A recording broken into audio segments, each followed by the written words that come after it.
Hello guys, welcome back to my class. So ನಾನು last ಕ್ಲಾಸ್ನಲ್ಲಿ ವರ್ಬ್ಗೆ ಇಂಟ್ರೊಡಕ್ಷನ್ ಕೊಟ್ಟಿದ್ದೆ. ಬಿ ವರ್ಬ್ಸ್ ಅಂದ್ರೇನು, ಆ್ಯಕ್ಷನ್ ವರ್ಬ್ಸ್ ಅಂದ್ರೇನು, ಏನು ಡಿಫ್ರೆನ್ಸ್ ಇದೆ ಅನ್ನೋದನ್ನು ಹೇಳ್ಕೊಟ್ಟಿದ್ದೆ. ಆ್ಯಂಡ್ ವರ್ಬ್ಸ್ನ ಪ್ರಾಕ್ಟೀಸ್ ಕೂಡ ಮಾಡ್ತಿದ್ದೆ. ಸೊ ಇವತ್ತಿನ ಕ್ಲಾಸ್ನಲ್ಲಿ ನಾನು ನಿಮಗೆ ಹೇಳ್ಕೊಡ್ತಾ ಇದ್ದೀನಿ 5 ಫಾರ್ಮ್ಸ್ ಆಫ್ ವರ್ಬ್ಸ್ನ. ಜಸ್ಟ್ ನಾನು ನಿನ್ನೆ ಕ್ಲಾಸ್ನಲ್ಲಿ ಹೇಳಿದ್ದೆ ಅಷ್ಟೇ. ಯಾವಾಗ ಯೂಸ್ ಮಾಡಬೇಕು ಆ್ಯಂಡ್ ಅದರ ಇಂಪಾರ್ಟೆನ್ಸ್ ಏನು ಅನ್ನೋದನ್ನು ಹೇಳ್ಕೊಡ್ತೀನಿ. ಆ್ಯಂಡ್ ತುಂಬ ಇಂಪಾರ್ಟೆಂಟ್, ನೀವು ಟೆನ್ಸ್ ಕಲಿಬೇಕಂದ್ರೆ ಏನದು present verb, past verb, past participle verb. So ಆ ಲಿಸ್ಟ್ನ ಕೂಡ ನಾನು ಪ್ರಾಕ್ಟೀಸ್ ಮಾಡಿಸ್ತೀನಿ ಇವತ್ತು. ಸೊ ತುಂಬ ಇಂಪಾರ್ಟೆಂಟ್. ಎಂಡ್ವರೆಗೂ ನೋಡಿ, ನಾನು ನಿಮಗೆ ಮಧ್ಯ ಮಧ್ಯದಲ್ಲಿ ಟಿಪ್ಸ್ ಹೇಳ್ತಾ ಇರ್ತೀನಿ, ಅದನ್ನೆಲ್ಲ ಫಾಲೋ ಮಾಡ್ತಾ ಇರಿ. ಆ್ಯಂಡ್ ವಿಡಿಯೋ ಒಂದ್ಸರಿ ನೋಡಿದ್ಮೇಲೆ ಇನ್ನೊಂದ್ಸರಿ ನೋಡೋವಾಗ ನೋಟ್ಸ್ ಮಾಡ್ಕೊಳ್ಳಿ, ಅದು ತುಂಬ important. Right? Basic sentence structure ಈ ಥರ ಇರುತ್ತೆ, ಗೊತ್ತಿದೆ ಅಲ್ವಾ? ನಾನು ಲಾಸ್ಟ್ ಕ್ಲಾಸ್ನಲ್ಲಿ ಇದನ್ನು ಡೀಟೇಲಾಗಿ ಎಕ್ಸ್ಪ್ಲೈನ್ ಮಾಡಿದ್ದೀನಿ, ಸಬ್ಜೆಕ್ಟ್ ವರ್ಬ್ ಆಬ್ಜೆಕ್ಟ್ ಜಾಗದಲ್ಲಿ ಏನೇನು ಹಾಕ್ತೀವಿ ಅಂತ. ಸೊ ಯಾವುದದು 5 forms of verbs? Right, base form of verb. ಅಂದರೆ ಅಲ್ಲಿ ಯಾವುದು ಸ್ಪೆಲ್ಲಿಂಗ್ ಆ್ಯಡ್ ಆಗಿಲ್ಲ, ಯಾವ ಸ್ಪೆಲ್ಲಿಂಗ್ ಕೂಡ ಡ್ರಾಪ್ ಮಾಡಿಲ್ಲ, ಒರಿಜಿನಲ್ ಫಾರ್ಮ್. ರೋಟ್ ಅನ್ನೋದು ಪಾಸ್ಟ್ ಫಾರ್ಮ್, ರಿಟರ್ನ್ ಅನ್ನೋದು ಪಾಸ್ಟ್ ಪಾರ್ಟಿಸಿಪಲ್ ವರ್ಬ್. ಇವೆರಡಕ್ಕೂ ಡಿಫರೆನ್ಸ್ ನಾನು ಒಂದು ಸಪ್ರೇಟ್ ವಿಡಿಯೋದಲ್ಲಿ ಹೇಳ್ತೀನಿ, ನೆಕ್ಸ್ಟ್ ಕ್ಲಾಸ್ ಅಥವಾ ಅದರ ನೆಕ್ಸ್ಟ್ ಕ್ಲಾಸ್ನಲ್ಲಿ ನಾನು ಡೀಟೇಲಾಗಿ ಹೇಳ್ತೀನಿ. ಜಸ್ಟ್ ನೀವು ತಿಳ್ಕೊಳ್ಳಿ ಒಂದು ವರ್ಬ್ಗೆ ಇಷ್ಟು ಫಾರ್ಮ್ಸ್ ಇರುತ್ತೆ ಅಂತ. Right? Okay. So base verb, so ಇದು ಪ್ರೆಸೆಂಟ್ ವರ್ಬ್, ಆದ್ದರಿಂದ ಪ್ರೆಸೆಂಟ್ ಟೆನ್ಸ್ನಲ್ಲೇ ಯೂಸ್ ಮಾಡ್ತೀವಿ ಈ ಸಬ್ಜೆಕ್ಟ್ ಜೊತೆ. ಐ, ವಿ, ಯು, ದೇ ಸಬ್ಜೆಕ್ಟ್ಗಳೇನಾದರೂ ನಾವು ಸೆಂಟೆನ್ಸ್ನಲ್ಲಿ ಯೂಸ್ ಮಾಡ್ತಿದ್ರೆ ಅದಕ್ಕೆ ಈ ವರ್ಬೇ ಯೂಸ್ ಆಗುತ್ತೆ. ಐ ರೈಟಿಂಗ್ ಅಂತ ಹೇಳಲ್ಲ, ಯು ರೈಟಿಂಗ್, ವಿ ರೈಟಿಂಗ್ ಅಂತ ಹೇಳಲ್ಲ. I write, we write, you write, they write short stories ಅಂತ ಹೇಳ್ತೀವಿ. ಅಂದರೆ ಏನು ಅರ್ಥ? ಇದು ಪ್ರೆಸೆಂಟ್ ಟೆನ್ಸ್ ಅಂತ ಗೊತ್ತಾಯಿತು. ಐ ರೈಟ್ ಶಾರ್ಟ್ ಸ್ಟೋರೀಸ್ ಅಂದರೆ ಅರ್ಥ ನನ್ನ ಹ್ಯಾಬಿಟ್ನ ಹೇಳ್ತಾ ಇದೆ, ನಾನು ಏನು ಮಾಡ್ತೀನಿ ಯಾವಾಗಲೂ ಅಂತ ಹೇಳ್ತಾ ಇದೆ. ಸೊ ಇದು ಸಿಂಪಲ್ ಪ್ರೆಸೆಂಟ್ ಟೆನ್ಸ್, ಗೊತ್ತಾಯ್ತಲ್ಲ? ಅದೇ ಥರ we write, you write, they write short stories. Okay, ಮತ್ತು ಈ ಶೀಟ್ ಇದ್ರೆ ಏನಾಗಬೇಕು? ವರ್ಬ್ನ ಸ್ವಲ್ಪ ಚೇಂಜ್ ಮಾಡಬೇಕು, ಅಂದರೆ ರೈಟ್ಸ್ ಮಾಡಬೇಕು. ಹಿ rights, she writes, Kiran rights short stories. ಇದು ಅವ್ರ ಹ್ಯಾಬಿಟ್ ಹೇಳ್ತಾ ಇದ್ದೀವಿ. ಸೊ ರೈಟ್ ಮತ್ತು ರೈಟ್ಸ್ ಈ ಎರಡೂ ವರ್ಬ್ಗಳನ್ನ ನಾವು ಪ್ರೆಸೆಂಟ್ ಸಿಂಪಲ್ ಟೆನ್ಸ್ನಲ್ಲೇ ಯೂಸ್ ಮಾಡ್ತೀವಿ. ಇಷ್ಟೇ ನೆನಪಿಟ್ಟುಕೊಳ್ಳಿ ನೀವು, ಪ್ರೆಸೆಂಟ್ ಸಿಂಪಲ್ ಟೆನ್ಸ್ ಹ್ಯಾಬಿಟ್ಸ್ನ ಹೇಳೋದಕ್ಕೆ ಯೂಸ್ ಮಾಡ್ತೀವಿ. ಟೆನ್ಸ್ನ ಸ್ಟಾರ್ಟ್ ಮಾಡಿದಾಗ ನೀವು ಡೀಟೇಲಾಗಿ ಕಲಿತೀರಾ. ಈಗ ನಾನು ಜಸ್ಟ್ ಡಿಫ್ರೆನ್ಸ್ ಹೇಳ್ಕೊಡ್ತಾ ಇದ್ದೀನಲ್ವಾ, ಆದ್ದರಿಂದ ನಾನು ಎಷ್ಟು ಹೇಳ್ತೀನೋ ಅಷ್ಟೇ ಫಾಲೋ ಮಾಡಿ. ನೀವು ತುಂಬ ಮುಂದಿನ ಯೋಚನೆ ಮಾಡೋಕ್ಕೆ ಹೋದರೆ ಇವತ್ತಿನ ಕ್ಲಾಸ್ ಕನ್ಫ್ಯೂಸ್ ಆಗುತ್ತೆ. ಸೊ ನನ್ನ ಜೊತೆಗೆ ಇರಿ, ನಾನು ಎಷ್ಟು ಹೇಳ್ತೀನೋ ಅಷ್ಟೇ ನೆನ್ಪಿಟ್ಟುಕೊಳ್ಳಿ, ಮುಂದಕ್ಕೆ ನೀವು ಹೇಗೋ ಕಲಿತೀರ. ಸೊ ಇವಾಗ ಏನು ಗೊತ್ತಾಯ್ತು ನಮಗೆ? ರೈಟ್ ಮತ್ತು ರೈಟ್ಸ್ ಎರಡೂ ಪ್ರೆಸೆಂಟ್ ವರ್ಬ್. ಅಂದರೆ ವರ್ಬ್ಗೆ ನಾವು ಯಾವಾಗ ಎಸ್ ಆ್ಯಡ್ ಮಾಡ್ತೀವಿ ಅಂದರೆ ಸಬ್ಜೆಕ್ಟ್ ಚೇಂಜ್ ಆದರೆ ಮಾತ್ರ. ಸಿಂಪಲ್ ಪ್ರೆಸೆಂಟ್ ಟೆನ್ಸ್ನ ನಾವು ಯಾಕೆ ಯೂಸ್ ಮಾಡ್ತೀವಿ? ಹ್ಯಾಬಿಟ್ಸ್ನ ಹೇಳೋದಕ್ಕೆ, ಯಾವಾಗಲೂ ನಡೀತಾ ಇರುತ್ತೆ ಅಂತ ಆ್ಯಕ್ಷನ್ನ ಹೇಳೋದಕ್ಕೆ. ಫಾರ್ ಎಕ್ಸಾಂಪಲ್ ನೋಡ್ತಾ ಇದ್ದೀರಾ, ಕ್ಲಿಯರ್ ಆಯ್ತಲ್ವಾ? ಇಷ್ಟೇ ನೆನಪಿಟ್ಕೊಳ್ಳಿ. ಸೊ ರೋಟ್ ಅನ್ನೋದು ಪಾಸ್ಟ್ ವರ್ಬ್, ಅಂದರೆ ಪಾಸ್ಟ್ನಲ್ಲಿ ನಾನು ಮಾಡಿದ್ದೆ ಅಂತ ಹೇಳೋದು.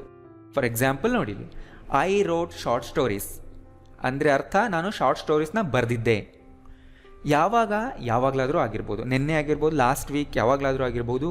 ಪಾಸ್ಟ್ನ ಯಾವುದೋ ಒಂದು ಟೈಮ್ನಲ್ಲಿ ಮಾಡಿದ ಕೆಲಸ ಹೇಳೋದಕ್ಕೆ ಪಾಸ್ಟ್ ಟೆನ್ಸ್ ಯೂಸ್ ಮಾಡ್ತೀವಿ. ನೋಡಿ, I wrote, you wrote, we wrote, ಯಾವುದೇ ಸಬ್ಜೆಕ್ಟ್ ಬರಲಿ ಪಾಸ್ಟ್ ವರ್ಬ್ನ ಆ್ಯಸ್ ಇಟ್ ಈಸ್ ಹಾಕಿ, ಮಧ್ಯದಲ್ಲಿ ಏನೂ ಸೇರಿಸಬೇಡಿ. ಐ ಡಿಡ್ ರೋಟ್ ಅನ್ಬಾರ್ದು ಅಷ್ಟೇ, ಅಥವಾ ಐ ವಾಸ್ ರೋಟ್ ಕೂಡ ಅಲ್ಲ, ಇಷ್ಟೇ. ಸಬ್ಜೆಕ್ಟ್ ಆದ ತಕ್ಷಣ ವರ್ಬ್ನ ಹಾಕಿ. ನೋಡಿ, ಈ ಮೂರು ವರ್ಬ್ಗಳು ಎಷ್ಟು ಸಿಂಪಲ್ ಇದೆ. ಅವೆರಡು ಸಿಂಪಲ್ ಪ್ರೆಸೆಂಟ್ನ ವರ್ಬ್ಗಳು, ಇದು ಸಿಂಪಲ್ ಪಾಸ್ಟ್ನ ವರ್ಬ್. ಸಬ್ಜೆಕ್ಟ್ ಆದ ತಕ್ಷಣ ಇಮಿಡಿಯೇಟ್ ಆಗಿ ಹಾಕ್ತೀವಿ. ಮಧ್ಯದಲ್ಲಿ ಏನಾದರೂ ಬರ್ತಾ ಇದೆಯಾ? ಇಲ್ಲ ಅಲ್ವಾ? ಸಬ್ಜೆಕ್ಟ್ ಮತ್ತು ವರ್ಬ್ ಮಧ್ಯದಲ್ಲಿ ಏನೂ ಬರ್ತಾ ಇಲ್ಲ. ಇಟ್ನ ಯಾಕೆ ಬ್ರಾಕೆಟಲ್ಲಿ ಇಲ್ಲ ಹಾಕಿದ್ದೀನಿ ಅಂದರೆ ಅರ್ಥ ಇಟ್ನ ಯಾವಾಗಲೂ ನಾವು ವಸ್ತುಗೆ ಅಥವಾ ಆನಿಮಲ್ಗೆ ರೆಫರ್ ಮಾಡೋದಕ್ಕೆ ಯೂಸ್ ಮಾಡ್ತೀವಲ್ವಾ. ಅಂದರೆ ಅದು ಬರೆಯುತ್ತೆ, ಸೊ ಕರೆಕ್ಟ್ ಮೀನಿಂಗ್ ಸಿಗ್ತಾ ಇಲ್ಲ ಅಲ್ವಾ, ಆದ್ರಿಂದ ನಾನು ಬ್ರಾಕೆಟ್ನಲ್ಲಿ ಹಾಕಿದ್ದೀನಿ. ಇಲ್ಲ, ಬೇರೆ ವರ್ಬ್ ಹಾಕಿದ್ರೆ ಇಟ್ ಯೂಸ್ ಆಗುತ್ತೆ. ರೈಟ್? ಇನ್ನೊಂದು ವರ್ಬ್ ಯಾವುದಿದೆ? ರಿಟರ್ನ್. ಸೊ ರಿಟರ್ನ್ ಅನ್ನೋದು ಯಾವಾಗಲೂ ಪರ್ಫೆಕ್ಟ್ ಟೆನ್ಸ್ಗಳಲ್ಲಿ ಯೂಸ್ ಮಾಡ್ತೀವಿ. ಇಷ್ಟೇ ನೆನ್ಪಿಟ್ಕೊಳ್ಳಿ. ಈಗ ಮುಂದಕ್ಕೆ ನಾನು ಹೇಳ್ತೀನಿ. ರಿಟರ್ನ್ ಅನ್ನೋದು ಪರ್ಫೆಕ್ಟ್ ಟೆನ್ಸ್ಗಳಲ್ಲಿ ಯೂಸ್ ಮಾಡ್ತೀವಿ. ಇದು ಪಾಸ್ಟ್ ಪಾರ್ಟಿಸಿಪಲ್ ಟೆನ್ಸ್. ಇದು ಯಾವಾಗಲೂ ಕೂಡ ಸಬ್ಜೆಕ್ಟ್ ಜೊತೆ ಡೈರೆಕ್ಟ್ ಬರಲ್ಲ, ಮೇಲೆ ಬಂದಿರೋ ಥರ ಬರಲ್ಲ. ಹೆಲ್ಪಿಂಗ್ ವರ್ಬ್ಗಳ ಜೊತೆ ಇದು ಯೂಸ್ ಆಗುತ್ತೆ ಯಾವಾಗಲೂ. ಯಾವ ಹೆಲ್ಪಿಂಗ್ ವರ್ಬ್ ಅಂದರೆ ಹ್ಯಾವ್ ಆ್ಯಂಡ್ ಹ್ಯಾಸ್. ನೋಡಿ ಇಲ್ಲಿ, ಐ, ಯು, ವಿ, ದೇಗೆ ಹ್ಯಾವ್ ಹಾಕಬೇಕು, ಹಿ, ಶೀಟ್ಗೆ ಹ್ಯಾಸ್ ಹಾಕಬೇಕು, ಹಾಕಿ ಮುಂದೆ ರಿಟರ್ನ್ ಅನ್ನೋ ವರ್ಬ್ನ ಬರಿಬೇಕು, ಆಮೇಲೆ ಉಳಿದಿದ್ದು ವರ್ಡ್ಸ್ ಹಾಕಿ. Present perfect tense. ಇಷ್ಟೇ ನೆನ್ಪಿಟ್ಕೊಳ್ಳಿ, ಜಾಸ್ತಿ ನೀವು ಕನ್ಫ್ಯೂಸ್ ಆಗಬೇಡಿ. ನಾನು ಏನು ಹೇಳ್ತೀನಿ ಅಷ್ಟೇ ಫಾಲೋ ಮಾಡಿ. ಯಾವಾಗ? ಸೊ ಇದನ್ನು ಯಾವಾಗ ಹೇಳ್ತೀವಿ ಅಂದರೆ ಈಗ ತಾನೇ ರೀಸೆಂಟಾಗಿ ಮುಗಿದಿರೋ ಆ್ಯಕ್ಷನ್ನ ಹೇಳೋದಕ್ಕೆ. ಪ್ರೆಸೆಂಟ್ಗೆ ಕನೆಕ್ಟ್ ಇರೋ ಪಾಸ್ಟ್ ಆ್ಯಕ್ಷನ್. ನೋಡಿ, ನಾನು ಇನ್ನೊಂದ್ಸರಿ ಹೇಳ್ತೀನಿ. ಪ್ರೆಸೆಂಟ್ಗೆ ಕನೆಕ್ಟ್ ಇರೋ, ಪ್ರೆಸೆಂಟ್ನಲ್ಲಿ ವ್ಯಾಲಿಡ್ ಇರುವ ಪಾಸ್ಟ್ ಆ್ಯಕ್ಷನ್ನ ಹೇಳಬೇಕಂದ್ರೆ ಈ ಥರ ಹೇಳ್ತೀವಿ. I have written, I have eaten, I have eaten 10 idlis ನಾವ್. She has written, she has eaten. ಈ ಥರನೇ ಹೇಳ್ತೀವಿ. ಜಸ್ಟ್ ನಿಮ್ಗೆ ಐಡಿಯಾ ಕೊಡ್ತಾ ಇದ್ದೀನಿ, ಇಂಟ್ರೊಡಕ್ಷನ್ ಅಷ್ಟೇ ಇದು. ಆ ಒಂದು ಟೆನ್ಸ್ನಲ್ಲಿ ನಾನು ಡೀಟೇಲಾಗಿ ಹೇಳ್ಕೊಡ್ತೀನಿ ನೀವು, ರೈಟ್. ಇನ್ನೊಂದು ಯಾವುದಿದೆ, ಐ ಎನ್ ಜಿ ವರ್ಬ್. ಇದು ಕೂಡ ಅಷ್ಟೇ ಅಲೋನ್ ಆಗಿ ಬರಲ್ಲ, ಹೆಲ್ಪಿಂಗ್ ವರ್ಬ್ ಜೊತೆನೇ ಬರುತ್ತೆ. ಇಲ್ಲಿದೆ ನೋಡಿ, I am writing, we are writing, you are writing, they are writing, he is writing, she is writing, Kiran is writing short stories. ಈಗ ಯಾರು ಏನು ಮಾಡ್ತಾ ಇದ್ದಾರೆ ಅಂತ ಹೇಳ್ತಾ ಇದ್ದೀವಿ. So I N G verb ಎಲ್ಲಿ ಬರುತ್ತೆ, ಕಂಟಿನ್ಯೂಯಸ್ ಟೆನ್ಸ್ಗಳಲ್ಲಿ ಬರುತ್ತೆ. ಒಂದು ಆ್ಯಕ್ಷನ್ ಕಂಟಿನ್ಯೂಯಸ್ ಆಗಿ ಆಗ್ತಾ ಇದೆ ಅಂತ ಹೇಳೋದಕ್ಕೆ ಐ ಎನ್ ಜಿ ವರ್ಬ್ ಹಾಕ್ತೀವಿ. ಪಾಸ್ಟ್ನಲ್ಲೂ ಕಂಟಿನ್ಯೂಯಸ್ ಟೆನ್ಸ್ ಇರುತ್ತೆ, ಪ್ರೆಸೆಂಟ್ನಲ್ಲೂ ಕಂಟಿನ್ಯೂಯಸ್ ಟೆನ್ಸ್ ಇರುತ್ತೆ, ಫ್ಯೂಚರ್ನಲ್ಲೂ ಕಂಟಿನ್ಯೂಯಸ್ ಟೆನ್ಸ್ ಇರುತ್ತೆ. ಯಾಕೆಂದರೆ ಆ್ಯಕ್ಷನನ್ನು ಕಂಟಿನ್ಯೂಯಸ್ ಆಗಿ ಮಾಡ್ಬೋದಲ್ವ ಯಾವಾಗಲಾದರೂ. ಈಗ ನೋಡಿ, ನಾನೇನು ಮಾಡ್ತಾ ಇದ್ದೀನಿ, I am recording the video. ನಿನ್ನೆ ಈ ಟೈಮ್ನಲ್ಲೂ I was recording the video ಅಲ್ವಾ. ಈ ಥರ ಹೇಳೋವಾಗ ಐ ಎನ್ ಜಿ ವರ್ಬ್ ಬರುತ್ತೆ. ಇಷ್ಟು ಗೊತ್ತಾಯ್ತಲ್ವಾ. ಈಗ ನೋಡಿ, ಮೇಲಿರೋ 3 ವರ್ಬ್ಗಳು ಕೆಳಗಿರೋ 2 ವರ್ಬ್ಗಳಿಗೆ ಡಿಫ್ರೆಂಟ್ ಆಗಿದೆ. ಏನು ಡಿಫ್ರೆನ್ಸ್ ಇದೆ ನೋಡಿ. ರೈಟ್, ರೈಟ್ಸ್ ಎರಡೂ ಪ್ರೆಸೆಂಟ್ನ ವರ್ಬ್. ಸಬ್ಜೆಕ್ಟ್ ಚೇಂಜ್ ಆಗಿರೋದಕ್ಕೆ ಸ್ಪೆಲ್ಲಿಂಗ್ ಚೇಂಜ್ ಆಗಿದೆ ವರ್ಬ್ನಲ್ಲಿ, ಹೌದಲ್ವ. ರೋಟ್ ಅನ್ನೋದು ಪಾಸ್ಟ್ ವರ್ಬ್. ಈ 3 ವರ್ಬ್ಸ್ನ ನಾವು ಸಬ್ಜೆಕ್ಟ್ ಆದ ತಕ್ಷಣ ಇಮಿಡಿಯೇಟಾಗಿ ಯೂಸ್ ಮಾಡ್ಬೋದು. I right, Hi rights, I wrote, Hi wrote, ಈ ಥರ. ಬಟ್ ರಿಟನ್ ಮತ್ತು ರೈಟಿಂಗ್ ಈ ಫಾರ್ಮ್ನಲ್ಲಿರೋ ವರ್ಬ್ಸ್, ಇವನ್ನ ನಾವು ಸಬ್ಜೆಕ್ಟ್ ಆದ ತಕ್ಷಣ ಇಮ್ಮಿಡಿಯೇಟಾಗಿ ಯೂಸ್ ಮಾಡೋಕ್ಕೆ ಬರಲ್ಲ.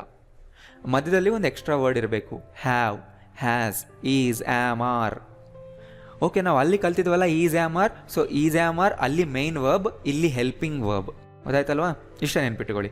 ಸೊ ಈಸ್, ಆಮ್, ಆರ್ ಆದಮೇಲೆ ಐ ಎನ್ ಜಿ ವರ್ಬ್ ಯಾವಾಗಲೂ ಹಾಕಲೇಬೇಕಿಲ್ಲಿ. ಸೊ ಅದೇ ಡಿಫ್ರೆನ್ಸ್. ಮೇಲಿರೋ 3 ವರ್ಬ್ಗಳಿಗೆ ಯಾವುದೇ ವರ್ಡ್ ಬೇಕಾಗಿಲ್ಲ ಅದ್ರ ಹಿಂದೆ. ಬಟ್ ರಿಟರ್ನ್ ಮತ್ತು ರೈಟಿಂಗ್ ಹಿಂದೆ ಯಾವುದಾದ್ರೂ ಒಂದು ಹೆಲ್ಪಿಂಗ್ ವರ್ಬ್ ಹೆಲ್ಪ್ ಮಾಡಬೇಕು ಅದಕ್ಕೆ. ಯಾಕೆ ಅನ್ನೋದು ಮುಂದಿನ ಕ್ಲಾಸ್ಗಳಲ್ಲಿ ನಿಮಗೆ ಗೊತ್ತಾಗುತ್ತೆ. ಸೊ ವರ್ಬ್ಗೆ ಎಷ್ಟು ಫಾರ್ಮ್ಸ್ ಇದೆ, 5 ಫಾರ್ಮ್ಸ್. ಈಟ್, ಏಟ್, ಈಟನ್, ಇವು 3 ಅಂತೂ ತುಂಬ ಇಂಪಾರ್ಟೆಂಟ್. ಯಾವುದು, ಪ್ರೆಸೆಂಟ್ ಫಾರ್ಮ್ ಅಥವಾ ಬೇಸ್ ಫಾರ್ಮ್ ಹೇಗಾದರೂ ಕರೀರಿ ನೀವು. Past form, past participle form. ನೋಡಿ, ನಾನು ಇವತ್ತಿನ ಕ್ಲಾಸ್ನಲ್ಲಿ ನಿಮಗೆ ಇದೇ ಸ್ಪೆಲ್ಲಿಂಗ್ನ ಹೇಳ್ಕೊಡ್ತಾ ಇದ್ದೀನಿ. ಈಟ್ ಪಾಸ್ಟ್ನಲ್ಲಿ ಏಟ್ ಆಗುತ್ತೆ, ಪಾಸ್ಟ್ ಪಾರ್ಟಿಸಿಪಲ್ ಫಾರ್ಮ್ನಲ್ಲಿ ಈಟನ್ ಆಗುತ್ತೆ. ಯಾಕಾಗುತ್ತೆ, ನಾನು ಈಗ ತಾನೇ ಹಿಂದಿನ ಸ್ಲೈಡ್ನಲ್ಲಿ ನಿಮ್ಗೆ ಹೇಳ್ಕೊಟ್ಟೆ ಯಾವಾಗ ಯೂಸ್ ಮಾಡ್ತೀವಿ ಅದನ್ನಂತ. ಮುಂದೆನೂ ನೀವು ಕಲಿ. ಎಸ್ ಫಾರ್ಮ್ ಹೆಂಗೆ ಮಾಡಬೇಕಂದ್ರೆ ಪ್ರೆಸೆಂಟ್ಗೆ ಎಸ್ ಸೇರಿಸಿ ಅಷ್ಟೇ. ನೋಡಿ, ಈಟ್ಗೆ ಎಸ್ ಸೇರಿಸಿದ್ರೆ ಈಟ್ಸ್ ಆಗುತ್ತೆ. ಈ ಶೀಟ್ಗೆ ಯೂಸ್ ಮಾಡೋದಕ್ಕೆ ಇದನ್ನು ಯೂಸ್ ಮಾಡ್ತೀವಿ. ಪ್ರೆಸೆಂಟ್ಗೆ ಐ ಎನ್ ಜಿ ಸೇರಿಸಿದ್ರೆ ಈಟಿಂಗ್ ಆಗುತ್ತೆ ಅಷ್ಟೇ. Come, came, come. ಹಾಂ, ಕಮ್ನ ಪಾಸ್ಟ್ ಪಾರ್ಟಿಸಿಪಲ್ ಫಾರ್ಮ್ ಕೂಡ ಕಮ್ಮೆ. ಕಮ್, ಕೇಮ್, ಕೇಮ್ ಆಗಲ್ಲ. Come, came, again come. Comes, coming. ನೋಡಿ, ಕಮಿಂಗ್ ಸ್ಪೆಲ್ಲಿಂಗ್ ಚೇಂಜ್ ಆಯ್ತಲ್ವಾ.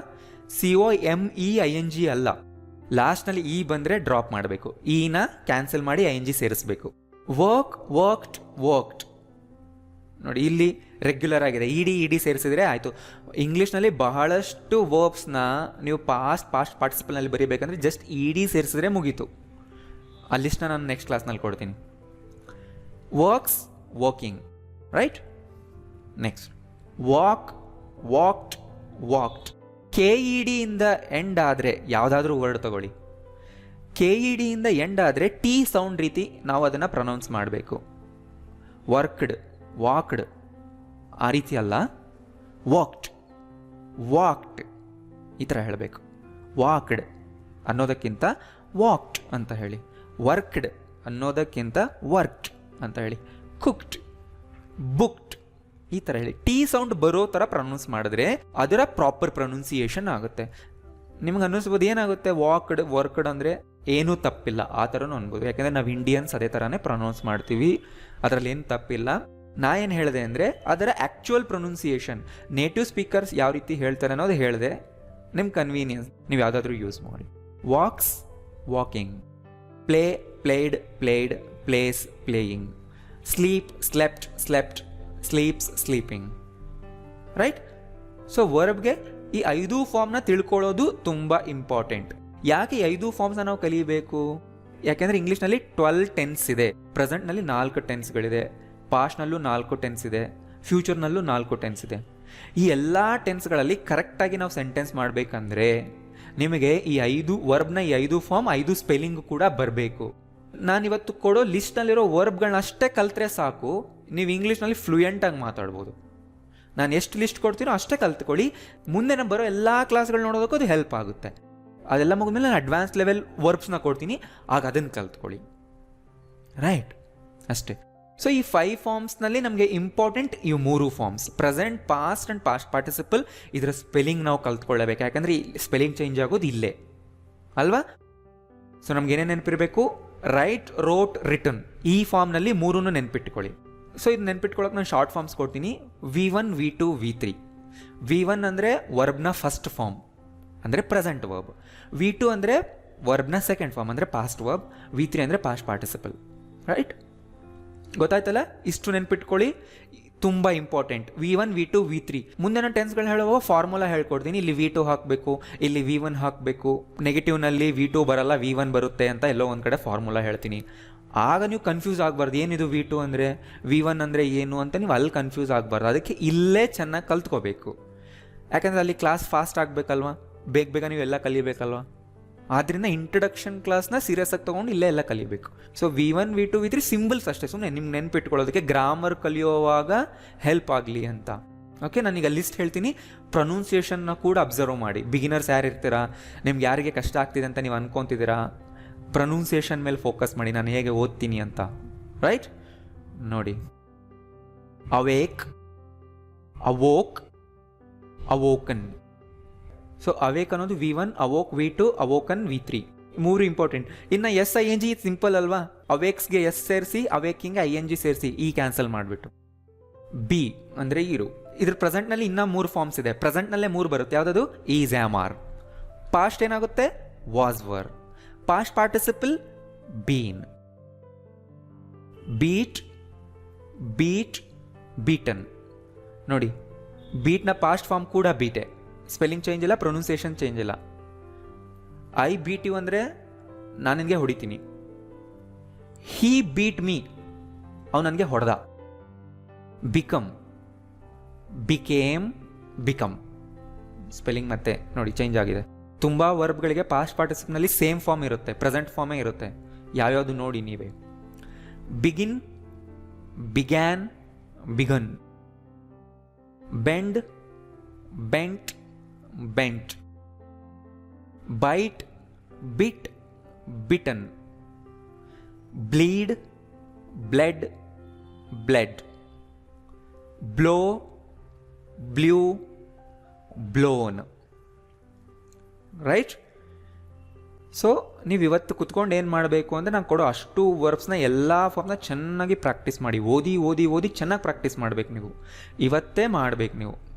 ಮತ್ತೆ ಮಾಡ್ತೀನಿ, ಯಾವಾಗಾದರೂ ಮಾಡ್ತೀನಿ, ಆ ಟೈಮ್ ಯಾವತ್ತೂ ಬರಲ್ಲ. ಇವತ್ತೇ ಕುತ್ಕೊಂಡು ಮಾಡಿ. ಫೋನ್ ರೆಕಾರ್ಡರ್ನಲ್ಲಿ ರೆಕಾರ್ಡ್ ಮಾಡಿ ಇಟ್ಕೊಳ್ಳಿ, ಕೇಳಿಸ್ಕೊಳ್ಳಿ ನೀವೇ. ಸೊ ಪದೇ ಪದೇ ನೀವು ಕೇಳಿಸ್ಕೊಳ್ತಾ ಇರಿ, ಮರ್ತೋಗಲ್ಲ. ಸೊ ಇದು ಲೈಫ್ ಲಾಂಗ್ ನಾವು ಯಾವಾಗಲೂ ಬೇಕಾಗಿಲ್ಲ. ನೀವು ಇವಾಗ ಕಲ್ತು ಬಿಟ್ಟರೆ ಮುಂದೆ ನೀವು ಆಟೋಮೆಟಿಕ್ಕಾಗಿ ನಿಮ್ಮ ಮೈಂಡ್ ನಿಮಗೆ ನೆನಪಿಸುತ್ತೆ. ಕಲಿಯೋವಾಗ ಮಾತ್ರ ಈ ಪ್ರಾಕ್ಟೀಸ್ ಅಷ್ಟೇ. ಈಗಿನ ದಿನಗಳಲ್ಲಿ ಮಾತ್ರ ನೀವು ಪ್ರಾಕ್ಟೀಸ್ ಮಾಡಬೇಕು. ಹೋಗ್ತಾ ಹೋಗ್ತಾ ಹೋಗ್ತಾ ನೀವು ಆಟೋಮೆಟಿಕ್ ಆಗ್ತೀರಾ. ನಾನು ಕೂಡ ಅಷ್ಟೇ. ಈಗ ಯಾರಾದರೂ ಬಂದು ಐ ಹ್ಯಾವ್ ಬಿಗ್ಯಾನ್ ಅಂತ ಹೇಳಿದ್ರೆ ತಪ್ಪು, ಐ ಹ್ಯಾವ್ ಬಿಗನ್ ಅನ್ಬೇಕು ಅಂತ ನಾನು ಹೇಳ್ಬಿಡ್ತೀನಿ. ಯಾಕಂದರೆ ಐ ಹ್ಯಾವ್ ಮುಂದೆ ಬಿಗ್ಯಾನ್ ಬರಲ್ಲ, ಐ ಹ್ಯಾವ್ ಮುಂದೆ ಬಿಗನ್ ಬರುತ್ತೆ. ನನಗೆ ಹೇಗೆ ಗೊತ್ತಾಯಿತು? ನಾನು ಚೆನ್ನಾಗಿ ಪ್ರಾಕ್ಟೀಸ್ ಮಾಡಿದ್ದೀನಿ. ಐ ಹ್ಯಾವ್ ಮುಂದೆ ಬಿಗನ್ನೇ ಬರುತ್ತೆ. ಐ ಹ್ಯಾವ್ ಬಿಕಮ್ ಅನ್ಬೇಕು, ಐ ಹ್ಯಾವ್ ಬಿಕೇಮ್ ಅನ್ಬಾರ್ದು. Right. The dog has bitten me ಅನ್ಬೇಕು, the dog has bit me ಅನ್ಬಾರ್ದು. ಸೊ ಯಾರಾದರೂ ಆ ಥರ ತಪ್ಪು ಮಾಡಿದ ತಕ್ಷಣ ನನಗೆ ಇಮ್ಮಿಡಿಯೇಟಾಗಿ ನಮ್ಮ ಮೈಂಡ್ ಹೇಳುತ್ತೆ ಅವ್ರು ತಪ್ಪು ಹೇಳ್ತಿದ್ದಾರೆ ಅಂತ. ಹೇಗೆ ಗೊತ್ತಾಯಿತು ಅಂದರೆ ನಾನು ಚೆನ್ನಾಗಿ ಓದಿ ಪ್ರಾಕ್ಟೀಸ್ ಮಾಡಿದ್ದೀನಿ, ಪೇಪರ್ಸ್ ಓದ್ತಿರ್ತೀನಿ, ಬುಕ್ಸ್ ಓದ್ತಿರ್ತೀನಿ. ಆದ್ದರಿಂದ ನನ್ನ ಮೈಂಡ್ನಲ್ಲಿ ರೆಕಾರ್ಡ್ ಆಗೋಗಿದೆ. ಸೊ ಕಲಿಯೋವಾಗಷ್ಟೇ ನೀವು ಕಷ್ಟಪಡಬೇಕು, ಮುಂದಕ್ಕೆ ನೀವು ಕಷ್ಟಪಡಬೇಕಾಗಿಲ್ಲ. ಮುಂದಕ್ಕೆ ನಿಮ್ಮ ಮೈಂಡೇ ನಿಮಗೆ ನೆನಪು ಮಾಡುತ್ತೆ ಪ್ರತಿ ವರ್ಡ್ನ. Break, broke, broken. Bring, brought, brought. Build, built, built. Burn, burnt or burned.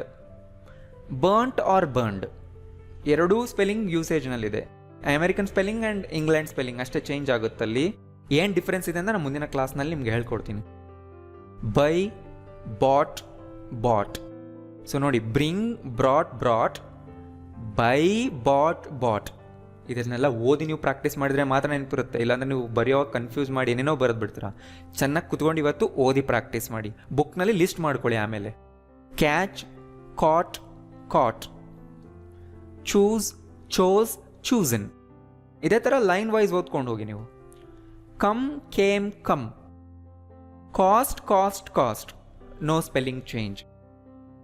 ಈ ರೂಲ್ಸ್ನ ನಾನು ನೆಕ್ಸ್ಟ್ ಕ್ಲಾಸ್ನಲ್ಲಿ ಹೇಳ್ತಾ ಇದ್ದೀನಿ. Cut, cut, cut. No spelling change. Deal, dealt, dealt. Dig, dug, dug. Do, did, done. Draw, drew, drawn. Dream, dreamt, dreamt. Drink, drank, drunk. Drive, drove, driven. Eat, ate, eaten. Fall, fell, fallen. Feed, fed, fed.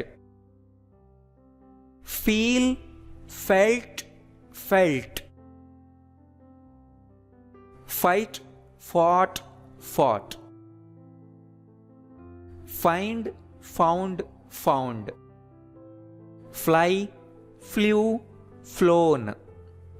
ಪ್ರೊನೌನ್ಸಿಯೇಷನ್ನ ಕೂಡ ನೋಡ್ಕೊಳ್ಳಿ.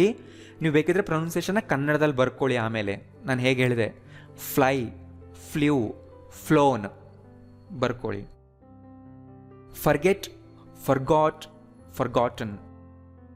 Freeze, ಫ್ರೋಸ್, frozen. Get, got, got. So past participle got, gotten ಅನ್ನೋ spelling ಕೂಡ ಇದೆ. American ಇಂಗ್ಲೀಷ್ನಲ್ಲಿ V3 gotten ಅಂತ use ಆಗುತ್ತೆ. ಓದೋವಾಗ line wise ಓದ್ಕೊಂಡು ಹೋಗಿ. ಪ್ರಾಕ್ಟೀಸ್ ಕೂಡ ಹಂಗೆ ಮಾಡಬೇಕು. Fall, fell, fallen. Feed, fed, fed. Feel, felt, felt. ಈ ಥರ ಓದಿ, ಈ ಥರ ಪ್ರಾಕ್ಟೀಸ್ ಮಾಡಿ. Give, gave, given. Go, went, gone. Grow, grew, grown. Hang, hung, hung. But ಈ ಹ್ಯಾಂಗ್ಗೆ ನೋಡಿ ಪಾಸ್ಟ್ ಪಾರ್ಟಿಸಿಪಲ್ ಚೇಂಜ್ ಇದೆ. Hang, hanged, hanged. Have, had, had. Hear, heard, heard. Hide, hid, hidden. Hit, hit, hit. Hold, held, held. Hurt, hurt, hurt. Keep, kept, kept. Know, knew, known. Known ಅನ್ಬೇಕು. Lay, laid, laid. Lie, lay, lane. ನೋಡಿ ಇಲ್ಲಿ spelling. Lie, lied, lied. Lead, led, led. Learn, learnt, learnt. Leave, left, left. Let, let, let. So ಯಾವಾಗ spelling change ಆಗಲ್ಲ, ಯಾವಾಗ ಆಗುತ್ತೆ, ನಾನು next ಕ್ಲಾಸ್ನಲ್ಲಿ ನಿಮಗೆ ಸ್ಪೆಲ್ಲಿಂಗ್ ರೂಲ್ಸ್ನ ಹೇಳ್ಕೊಡ್ತಾ ಇದ್ದೀನಿ. ನೆಕ್ಸ್ಟ್ ಕ್ಲಾಸ್ ನೀವು ಮಿಸ್ ಮಾಡಬೇಡಿ. Light, lit, lit. Lose, lost, lost. Make, made, made. Mean, meant, meant. Meet, met, met. Pay, paid, paid. Prove, proved, proved or proven. So ನಾನು ಹೇಳಿದ್ನಲ್ಲ, ನೀವು ವರ್ಬ್ನ ಪ್ರಾಕ್ಟೀಸ್ ಮಾಡೋದು ಜಸ್ಟ್ ಕಲಿಯೋವರೆಗೂ ಅಷ್ಟೇ. ಕಲ್ತಾದ ಮೇಲೆ ನೀವೇನು ಪ್ರಾಕ್ಟೀಸ್ ಮಾಡಬೇಕಾಗಿಲ್ಲ. ನಿಮ್ಮ ಮೈಂಡೇ ನಿಮಗೆಲ್ಲ ಹೆಲ್ಪ್ ಮಾಡುತ್ತೆ. ಸೊ ಅಷ್ಟು ಚೆನ್ನಾಗಿ ಕಲಿಬೇಕು ನೀವು. ನಿಮ್ಮ ಲೈಫ್ನಲ್ಲಿ ನೀವು ಯಾವತ್ತೂ ಮತ್ತೆ ಮರ್ತೋಗ್ಬಾರ್ದು, ಮತ್ತು ನೀವು ಕಷ್ಟಪಡಬಾರ್ದು. ಆ ರೀತಿ ಕುತ್ಕೊಂಡು ಪ್ರಾಕ್ಟೀಸ್ ಮಾಡಿ. ನಿಮ್ಗೆ ಹೇಳ್ಕೊಡೋದಕ್ಕೆ ನಾನಿಷ್ಟು ಕಷ್ಟಪಡ್ತಿದ್ದೀನಿ ಅಂದರೆ ನೀವು ಕಷ್ಟಪಡಬೇಕಲ್ವಾ. Put, put, put. Read, read, read. Past ಪಾರ್ಟಿಸಿಪಲ್ನಲ್ಲಿ ರೀಡ್ ಸ್ಪೆಲ್ಲಿಂಗ್ ಚೇಂಜ್ ಆಗಲ್ಲ, ಬಟ್ ಪ್ರೊನೌನ್ಸಿಯೇಷನ್ ಚೇಂಜ್ ಆಗುತ್ತೆ. Read, read, read. ಪಾಸ್ಟ್ನಲ್ಲಿ ರೆಡ್ ಅನ್ಬೇಕು, ಪಾಸ್ಟ್ ಪಾರ್ಟಿಸಿಪಲ್ನಲ್ಲೂ ರೆಡ್ ಅನ್ಬೇಕು. Right. Ride, rode, ridden. Ring, rang, rung. Rise, rose, risen. Run, ran, run. So ನೋಡಿ ಇದು come ಥರನೇ, ಬಿಕಮ್ ಥರ. Come, came, come. Become, became, become. Run, ran, run. Say, said, said. See, saw, seen. Sell, sold, sold. ನೋಡಿ ಇಲ್ಲಿ cell ಅಂದರೆ ಮಾರು, ಇದೊಂದು verb. Sale ಅಂದರೆ ಮಾರಾಟ, ನೌನ್. ಇದನ್ನು ನೌನ್ ಥರ ಯೂಸ್ ಮಾಡಬೇಕು. There is a sale in Jayanagar. There is a sale ಅನ್ಬೇಕು. There is a sale in Jayanagar. Right. I sell books. I sell vegetables. ನೋಡಿ ಇದು ವರ್ಬ್ ಥರ ಯೂಸ್ ಮಾಡಬೇಕು. Send, sent, sent. Shake, shook, shaken. Shine, shone, shone. Shoot, shot, shot. Show, showed, showed. Shut, shut, shut. Sing, sang, sung. ನೋಡಿ song ಅಂದ್ರೇನು, ಹಾಡು. ಸಿಂಗ್ ಅಂದ್ರೆ ಹಾಡು, ವರ್ಬದು. ಹಾಡು ಹೇಳು ಅಂತೀವಲ್ವಾ, ಸಿಂಗ್ ಅನ್ಬೇಕಾಗ. ರೈಟ್. ಸಿಂಗ್ ಅ ಸಾಂಗ್, ಒಂದು ಹಾಡು ಹೇಳು, ಒಂದು ಹಾಡನ್ನು ಹಾಡು. Singh a song. ಸ್ಯಾಂಗ್ ಅಂದ್ರೆ ಸಿಂಗ್ ನ past. Sit, sat, sat. Sleep, slept, slept. Smell, smelt, smelt. Speak, spoke, spoken. Spend, spent, spent. Stand, stood, stood. Steal, stole, stolen. Stick, stuck, stuck. Stink, stank, stunk. Swear, swore, sworn. Swim, swam, swum. Take, took, taken. Teach, taught, taught. Tear, tore, torn. Tell, told, told. Think, thought, thought. Throw, threw, thrown. Understand, understood, understood. Wear, wore, worn. Win, won, won. So ಇವತ್ತಿನ ಕ್ಲಾಸ್ನಲ್ಲಿ ಕೊಟ್ಟಿರೋ list ಅಷ್ಟೇ ನೀವು practice ಮಾಡಿ. ಇನ್ನು ಯಾವ್ದು ಕಲಿಯಬೇಕು ನಾನು, ಯಾವ್ದು ಇಂಪಾರ್ಟೆಂಟ್, ಅದ್ರ ಬಗ್ಗೆ ನೀವು ಚಿಂತೆ ಮಾಡಿಬಿಡಿ. ನಾನು ಎಷ್ಟು ಕೊಡ್ತೀನೋ ಅಷ್ಟು ಪ್ರಾಕ್ಟೀಸ್ ಮಾಡಿ. ಅಷ್ಟು ತುಂಬ ಯೂಸ್ಫುಲ್ ಆಗುತ್ತೆ ನಿಮಗೆ. ಮುಂದಿನ ಕ್ಲಾಸ್ ಎಲ್ಲ ಹೆಲ್ಪ್ ಆಗುತ್ತೆ. ಅಡ್ವಾನ್ಸ್ ಲೆವೆಲ್ ಬಂದಾಗ ನಾನು ಅದನ್ನು ಕೊಡ್ತೀನಿ, ಅವಾಗ ಅದನ್ನು ಪ್ರಾಕ್ಟೀಸ್ ಮಾಡಿ. ಸೊ ಇವತ್ತಿನ ಕ್ಲಾಸ್ ಚೆನ್ನಾಗಿ ನೋಟ್ಸ್ ಮಾಡ್ಕೊಳ್ಳಿ. ನಾನು ಹೇಳಿದ್ನಲ್ಲ, ಈ 3 ಫಾರ್ಮ್ಸ್ ನಿಮಗೆ ಬೈ ಹಾರ್ಟ್ ಬರಬೇಕು. ಯಾವಾಗ ಕೇಳಿದ್ರು ಹೇಳೋಕ್ಕೆ ಬರಬೇಕು. ಯಾವ ವರ್ಡ್ದು V2 V3 ಕೇಳಿದ್ರು ನಿಮ್ಗೆ ಹೇಳೋಕ್ಕೆ ಬರಬೇಕು. ಆ ರೀತಿ ಬರೆದು ಮಾಡಿ, ಓದಿ ಪ್ರಾಕ್ಟೀಸ್ ಮಾಡಿ, ರೆಕಾರ್ಡ್ ಮಾಡ್ಕೊಂಡು ಪ್ರಾಕ್ಟೀಸ್ ಮಾಡಿ. ಇಲ್ಲ ಅಂದರೆ ನಿಮಗೆ ಟೆನ್ಸ್ಗಳು ತುಂಬ ಕಷ್ಟ ಆಗುತ್ತೆ. ಯಾಕೆ ಸ್ಟೂಡೆಂಟ್ಸ್ ಕಲಿಯಲ್ಲ, ಯಾಕೆ ಟೆನ್ಸ್ಗಳು ಕಷ್ಟ ಆಗುತ್ತೆ ಅಂದರೆ ಅವರಿಗೆ ವರ್ಬ್ನ ಫಾರ್ಮ್ಸ್ ಗೊತ್ತಿರಲ್ಲ, ಅದಕ್ಕೆ ಕಷ್ಟ ಆಗೋದು. ರೈಟ್. ಸೊ ವಿಡಿಯೋ ಇಷ್ಟ ಆಗಿದ್ರೆ ಲೈಕ್ ಮಾಡಿ, ಎಲ್ಲರಿಗೂ ಶೇರ್ ಮಾಡಿ. Thank you.